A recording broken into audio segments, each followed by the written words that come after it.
Good morning, everyone. Hope you're all having a wonderful day today. Today, we're going to be talking about perhaps my favorite rifle of all time. And that's actually a definitive statement. This is, of course, the Bushmaster ACR. But before we get into that, if you'd like to help me out personally, you can, of course, like, share, and subscribe, as all that sort of stuff is free, and it does help me out quite a bit. On top of that, go ahead and comment literally anything down below. If you want to support me financially, I have some Mark I uppers in stock, and very soon I should have my first pro line of upper receivers. It's going to be a 13.7 Recce Pro. Those are going to be live on Focus Shooting LLC eventually. But at this time, there's also Subscribestar, which is a pro to a Patreon. Basically, you send me a couple bucks a month, and I will send you some additional content and get you entered in some very cool giveaways. But with all that out of the way, I do want to say that I have absolutely no relationship with Bushmaster whatsoever, and I've never bought any of their products other than the ACR. My history with the ACR started back all the way in Modern Warfare 2, as did probably most people's. Probably my favorite gun in that game, as well as Modern Warfare 3. So I kind of grew up very formative years really liking the ACR. And then later on, when I got into actual real guns, I was like, hey, I can actually go out and buy an ACR. So the first time I bought an ACR was back in 2019. Right before they got discontinued. So it's been 2 to 3 years at this point that they have been out of circulation, but I did buy a DMR version, which is the 18.5-inch version, not this one, which we'll talk about in just a minute. But since then, I've also bought 3 other ACRs. This is my 4th ACR that I have owned. Now, the ACR is my personal favorite rifle. I like it quite a bit, but I do understand that it does have some flaws, not necessarily in its design, though there are some design flaws, but mostly in terms of its manufacturing. For those of you who don't know, we'll go through a very, very brief history of the ACR, which actually started life as the Magpul Masada as kind of a prototype gun. Then it was pawned off to Remington Defense. I believe made a few prototypes for the military, so there's a few of those original Remington Defense ACRs floating about, which are very, very, very, very hard to get your hands on, and some people have managed to buy complete clones and actually get the entire kits into a, real Remington Defense with like a magnesium lower versus the polymer lowers. And those are very, very expensive. And then eventually Remington didn't really want to do anything with it, so Bushmaster tried to bring it to the commercial market. Long story short, as with many other gun companies, it was promised at around like $1,250 and it came in at like $2,500, like a SCAR, and then the SCAR was adopted by the military, so everybody was like, why would I buy an ACR when I could buy a SCAR? Because, there is a certain amount of prestige that comes with winning a military contract and being pictured with cool guys doing cool stuff places. So the Bushmaster ACR was very mishandled after that, because this platform does have a lot of potential to it, a huge amount of modular. The ACR is the adaptive combat rifle, and it is very, very adaptable. But overall, it was very, very mishandled, and the manufacturing got moved 3 or 4 times to different facilities. So for instance, this ACR is from Huntsville, Alabama, but they had some that were made in like Ilion and some other facilities as well. And depending on which one you get, you'll get a different set of manufacturing issues with that ACR. Now, the issues are, generally speaking, very, very minor. However, some of them have barrels that do not seat properly within the front trunnion, so they don't lock up properly, so that they have a MOA of like somewhere between 5 and 10. But there is a bit of a discrepancy there between the barrels and the upper receivers, and not affecting all models. But again, because the manufacturing was moved around multiple times through multiple different people's hands, multiple revisions of basically the same product, so you end up with a lot of different parts floating around there for the exact same rifle. Now, the reason that I'm making this video now, and if you don't know, I've made probably a half dozen videos on the ACR at this point over the last few years. The reason that I'm making this video now is, if you don't know, Bushmaster was sold and then bought out by somebody else, and now they are slowly bringing back all of their product lines, including the ACR. Now, as a pessimist by nature, I don't believe that Bushmaster is going to get it right, and they're probably going to mess it up for the 4th time in a row. That would be my guess, based off of the history that they've had with the rifle. But I'm going to try to give some of my thoughts on how I would improve the ACR and some very simple things that will hopefully make it a more usable rifle. But we are going to go over this specific ACR as well, and I have had a lot of experience with ACRs. I've owned basically every single barrel on the market. I've owned the 18.5 was the first one that I purchased, followed by a 16, followed by a 14.5, followed by an 11.5 that was cut down from a 16-inch Bushmaster ACR barrel, followed by another 16-inch, which I have right here, and then this 10.3 that I have in it currently. So let's go ahead and start out with this, some of the basic specs on this rifle. So this is a rifle. This is not an SBR. This is a pinned and welded faux suppressor here on the end on a Ballistic Advantage 10.3 barrel. One of the nice things about the ACR is that the barrels on an ACR and a regular rifle are almost 100% compatible. There's only very, very few differences. And the Ballistic Advantage government profile barrels fit very, very well with an ACR. Now I'll go ahead and show you the 16-inch barrel that I have right here, just to kind of give you guys a little bit better of an example. So this is a stock 16-inch ACR barrel. This is a very high quality barrel. This is one of their newest profiles, again, because manufacturing has changed so much over the 10 or so years that they were being produced. On the newest barrels, which these ones are, these are 4140 4140 cold hammer forged barrels. We have a very nice, almost government style taper here in the rear, and then a very light taper up front as well.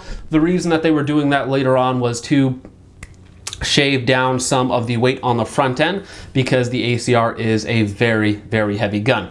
Naked with the 16-inch barrel, I believe they come in at 8.2 pounds with nothing on them, which is about 2 pounds more than a comparable AR, again, with nothing on them. So right out of the gate, they are very, very heavy.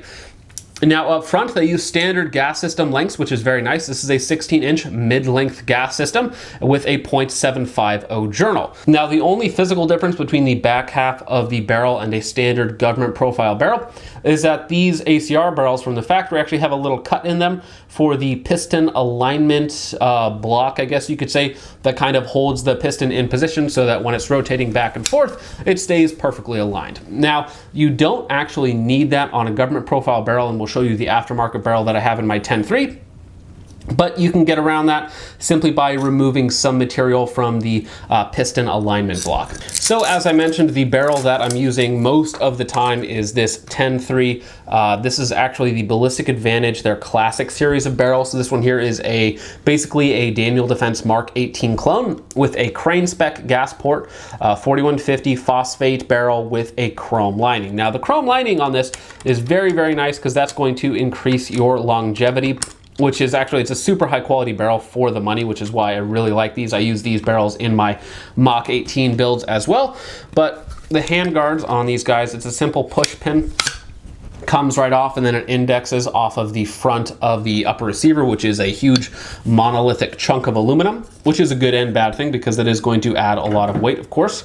But the barrels on these are very, very easily removable. So disconnect the bolt carry group, and your barrel comes right out, and you can of course swap it out to a variety of lengths. Now I've also had the 300 blackout 6.5 Grendel, and there are some aftermarket companies still making parts for the Bushmaster ACR that will basically convert any barrel that you send them to an ACR barrel.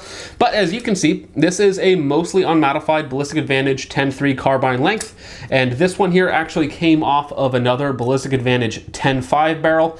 However, the 10.5 barrel that I got had been shot so much that there was an actual crack in the crown of the barrel on the threads, which was causing me to shoot about 10 inches at 50 yards, or a little bit more than that actually at 50 yards. So I had to swap out the barrel, which is why we have a Ballistic Advantage 10.3 phosphate chrome lined barrel, which is actually a very high quality barrel and a little bit different, and it has the true crane spec gas port, which is about the smallest gas port that you're going to get on a standard DI barrel.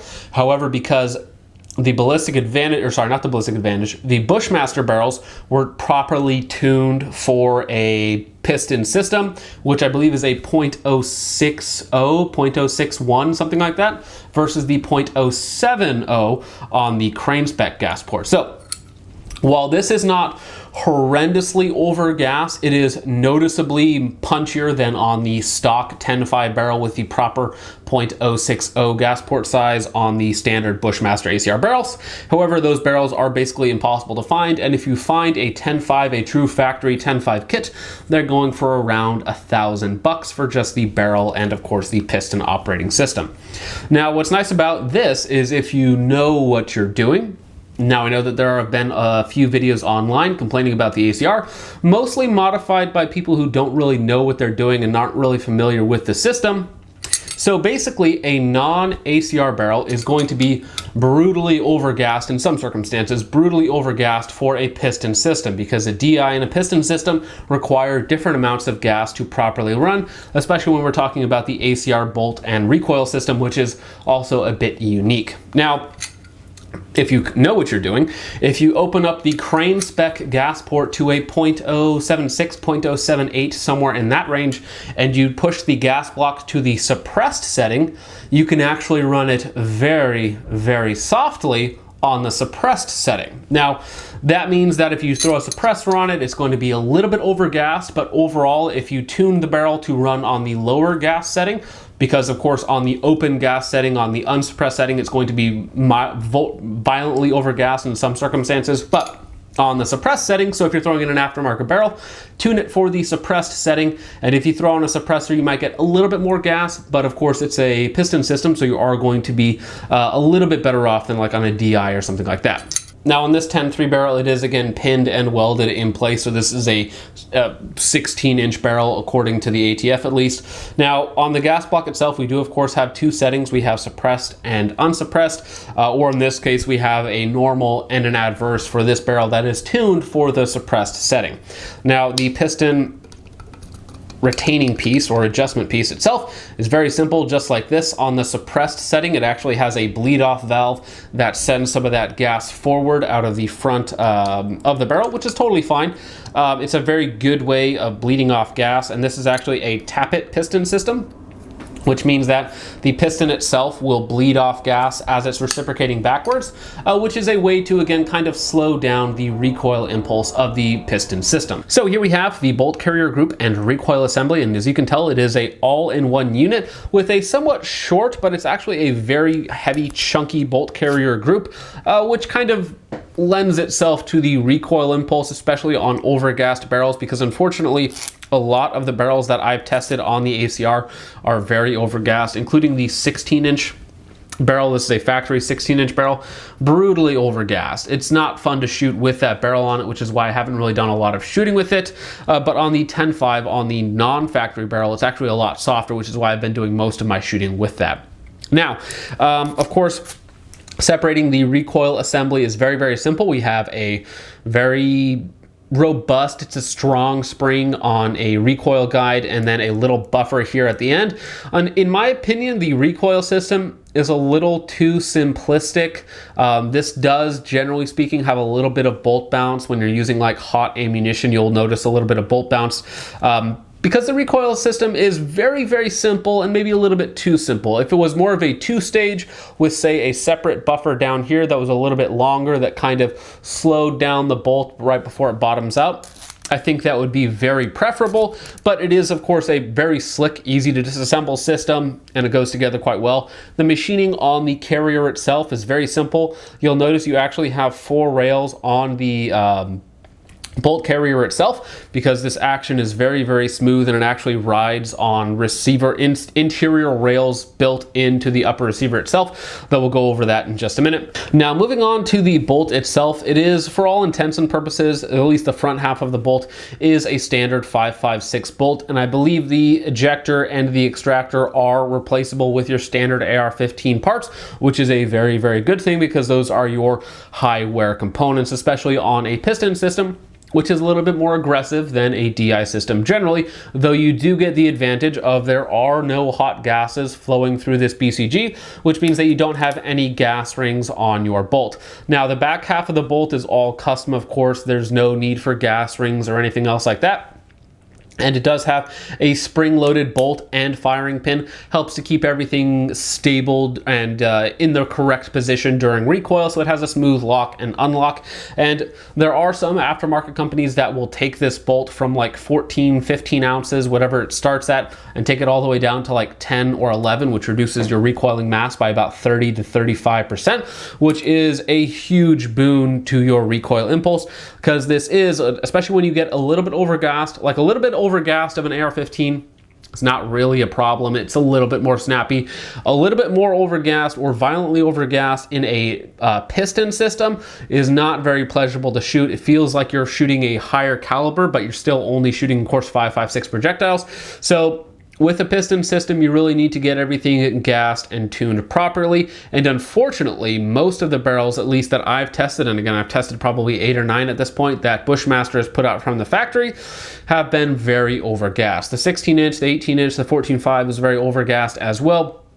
Most of the factory barrels, except for the 10.5, oddly enough, the 10.5 was the only barrel that I would say was gassed properly. It was ejecting steel at about 3 o'clock, or ejecting brass at about 3 o'clock to 3:30, and then steel cased at about 4 to 4:30, again, depending on ammunition. But overall, it is a very simple black nitride job on the rails. All of the material is removed, or all the nitriding is removed, though again, that nitride does penetrate into the material. On the face of the bolt, on the lugs themselves, we do have, not only is the coating worn off, but we also do have material, and in some places, more aggressive wear on the lugs themselves. So if I had to guess, I would say this bolt is somewhere around the 5,000 round mark. So the wear on it does not really surprise me all that much. But overall, we could do with a little bit lighter of a bolt with more material removed, because this is a very, very chunky boy, and probably a little bit more complicated, not necessarily just complicated, but a little better, more comparable recoil system to tame some of that additional piston recoil. Now, the upper receiver, this is another one of those areas where it's going to add a ton of weight. Not only is this a huge chunk of billet aluminum, which adds a ton to the cost as well, versus an AR-15 where we're using much smaller forged components, but there's a lot of complicated things going on here, and some bad things going on as well. And I think most of the problems with the ACR kind of stem from everything going on with the upper receiver. So, to start out with, what is nice about it is we do have a long, elongated section that is completely monolithic, so you'll never have to worry about your shift in zero. You'll never have to worry about the rail rotating on you, because it is physically impossible for that rail to rotate on you, because of course it is attached to the rest of the upper receiver. So it's a very, very strong design. However, again, you have a ton of thick aluminum here. Now, I think that you should probably keep the monolithic upper. We might be able to trim out some of the weight from it, because it is a very, very thick piece of aluminum. However, some of the bad things are we actually have internal steel rails, or I believe they're steel rails that the bolt carrier rides on, that are actually bolted to the inside with these screws. These are, just little bolts that are holding those rails in place. And if you'll notice here on the back end, one of them has walked off while shooting. Now, these were all Loctited down by me, and that did not stop one of them from walking out and getting, disappeared somewhere where I'm shooting, and I will probably never find that again. However, they're very easy to find and replace, as long as you get the right size. Because if you get one that's too long, it will actually stick through the inside and then impede the movement of your bolt. Now, all of that adds weight. So not only do we have, of course, the very thick, chunky aluminum upper receiver, but then we also have internal steel guide rails for your bolt, and we have this huge mechanism for your charging handle, which is a really nifty, a really cool design. So it's non-reciprocating, as you'll see. It's ambidextrous and reversible, so with just a tip of a bullet or something, I can easily pop this guy out, flip it onto the other side. If I wanted to have it on the right-hand side, you can flip it into the upward position, the downward position. So it is very, again, modular and adaptable to how you want it.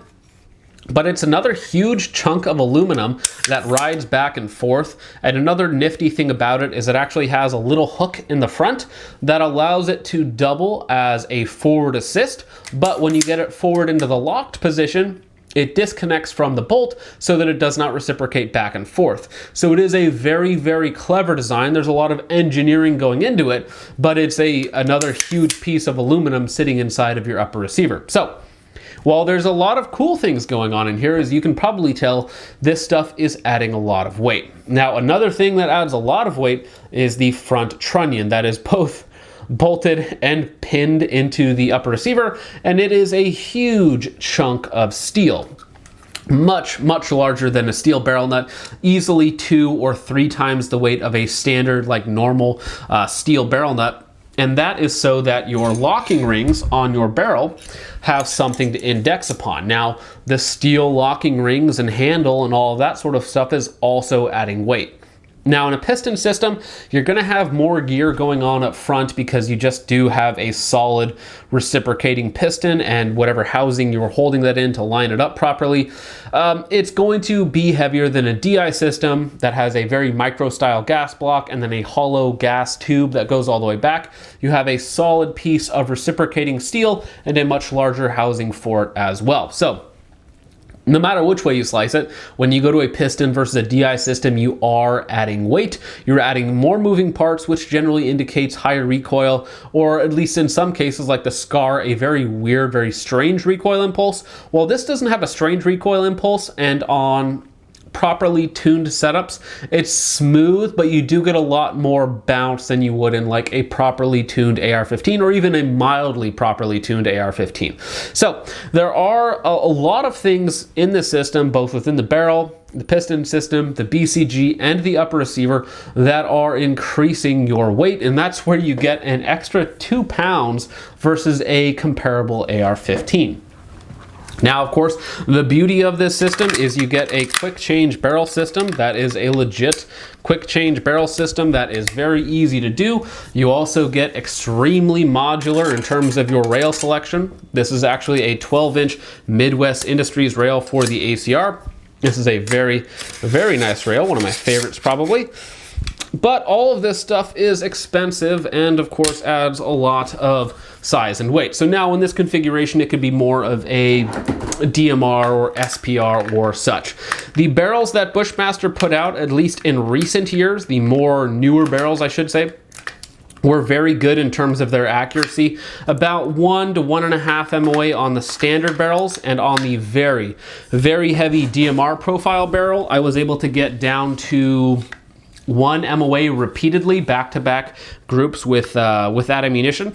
And I was able to actually make first round impacts with the 18-inch barrel and the 16-inch barrel, I believe as well, out to 550 yards, first round impacts with those setups.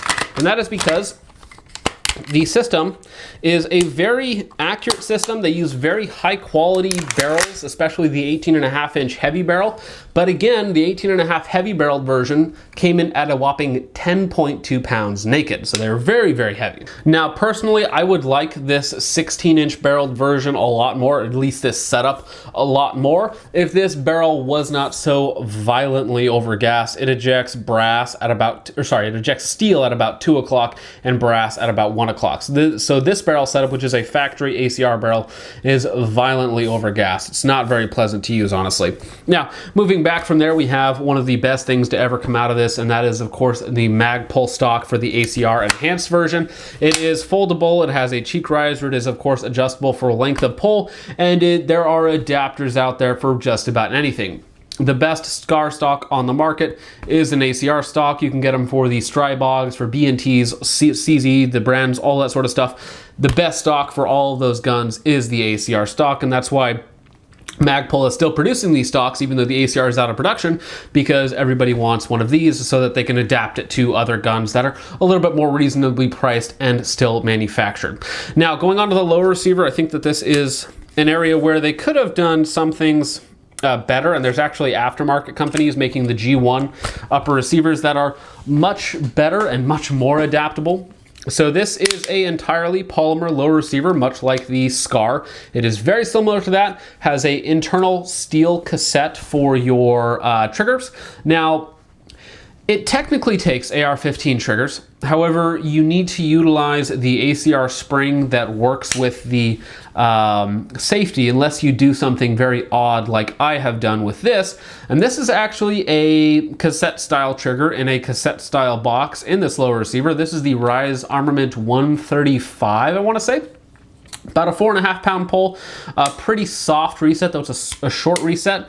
Now the problem with that is that the trigger does not index with the safety whatsoever, and because of the safety design that we have on here, which is of course an ambidextrous safety, which is quite nice, it wouldn't work unless I had modified it quite significantly. So what I had to do was take out the steel cassette box, which is very easy to do. You just take out the bolted on safeties, which I don't really like that either, because that's another thing that can walk loose over time, and some people have had those walk loose over time. Basically, you unscrew one side, the other side pulls out, and then you can lift up on your cassette very easily. But what I did, which is a pretty janky solution, though I think it works well, is I drilled a hole in the side of the cassette and I stuck a Glock 17 Gen 3 magazine release spring in there to push down on your safety bar. And it works very similarly in terms of pressure with how you would push a Glock 17 Gen 3 magazine spring. It's just a little bit of pressure up and down, or in this case up and down, but in a Glock it would of course be left and right, to index upon the safety so that the safety still has good tension, clicks in place really positively. It actually has a little bit more tension than stock, and because of the internal cassette style, that Glock magazine release spring that I put in there, which is basically just a long bar, is actually trapped from moving left, right, up, or down, of course, because it is trapped inside of that cassette, inside of the lower receiver. Now, that is a very odd thing that I have done to get this cassette style trigger to work in here. Most of the time, you're going to be able to get your standard triggers to work in here. However, I have run into 3 or 4 hyperfires and 2-stage triggers and other things that do not work in here. I have tried the Geisley ACR trigger spring, or the ACR trigger. It's okay. It's a like 4.5 pound 2-stage trigger. It's not the best 2-stage trigger on the market, and I think they charge like $250 for it. So in my opinion, probably not worth it. If you want a very simple upgrade, you can just upgrade to like a Palmetto State Armory enhanced polish trigger, which is going to give you a little bit more smooth, lightweight mil spec style trigger, because the stock trigger that came in the $2,000 ACR was like an 8 pound mil spec trigger, pretty gritty, just not what you'd want in a $2,000 gun. Now, the rest of the lower receiver, in my opinion, is excellent and probably has the best ergonomics on the planet. So you have ambidextrous magazine release, of course, on either side. And then you also almost have a built-in bad lever to the lower receiver, which can, of course, drop the bolt on an empty magazine or on a full magazine with the bolt locked back, or a bolt hold open if you simply lift up.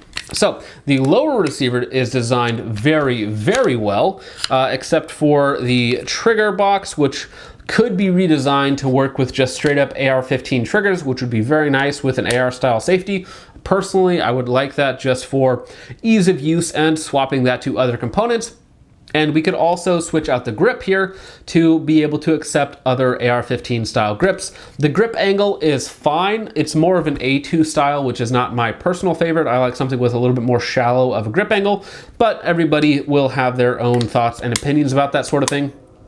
And again, there is actually a company, I believe it's Templar Precision, and they're making aftermarket aluminum lower receivers, billet aluminum lower receivers that actually do accept all of those things, which is quite cool. So just to show you how the bolt hold open works, basically you just lift up on the bottom here, and of course you lock it to the rear, which is very nice, which means that you can lock it to the rear very, very easily. You can insert your mag, drop it quite nicely, and of course you can do that from either side, which means that if you really wanted to, you could also insert your mag and lift up with your thumb like you normally would, just push down and you're gonna get that bolt to go home. Now, the reliability on these guns, when you get one that is set up properly, of course, and has the proper tolerances from the factory, is very, very good. These are extremely reliable guns. However, you are always taking the gamble that the parts that you're getting are actually going to work properly together. So if I were in charge of bringing back the ACR to market today, the first thing that I would do is make sure that the barrels are actually ported properly for the piston operating system, so that you're not speeding up the action that much that you're inducing malfunctions somewhere else, which can of course cause issues with like magazines and different stuff, especially if you're adding suppressors and stuff to it. Making sure that they are ported properly from the factory is going to be probably the most important thing.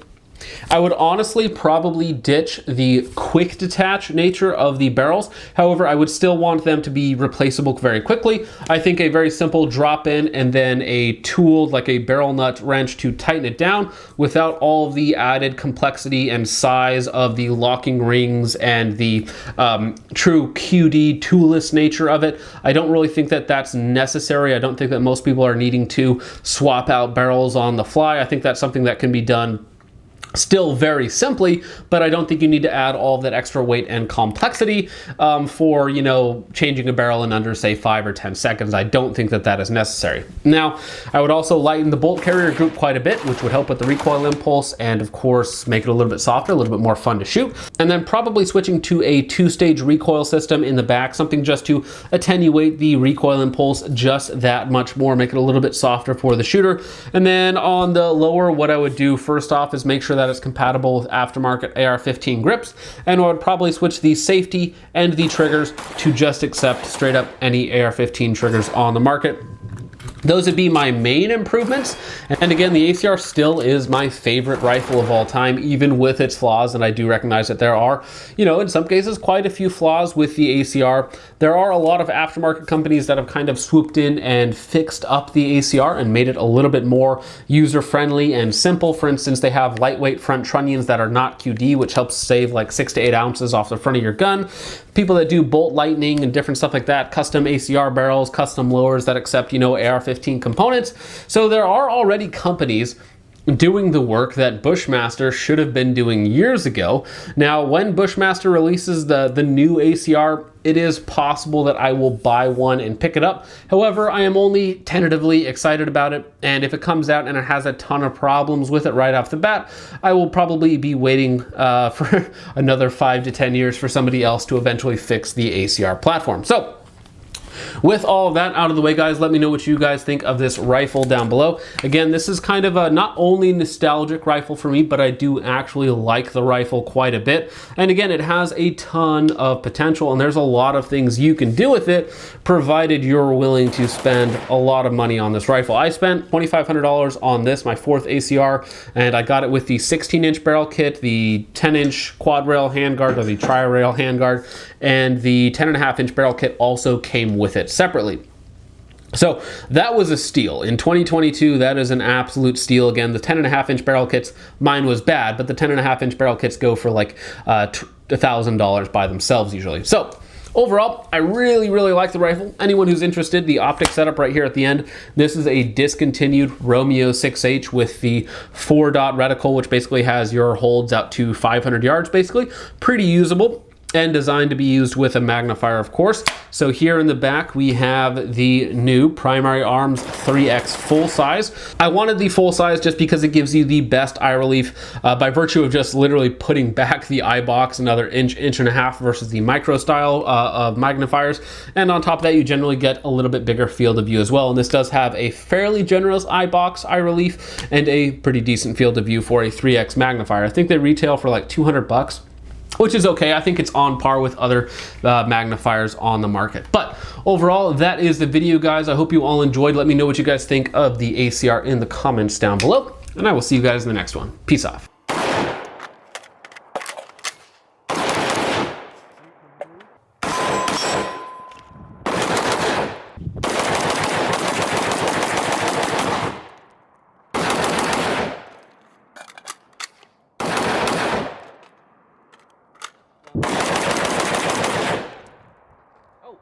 I did not put in the full mag. I used the mag that I was testing. That's fine.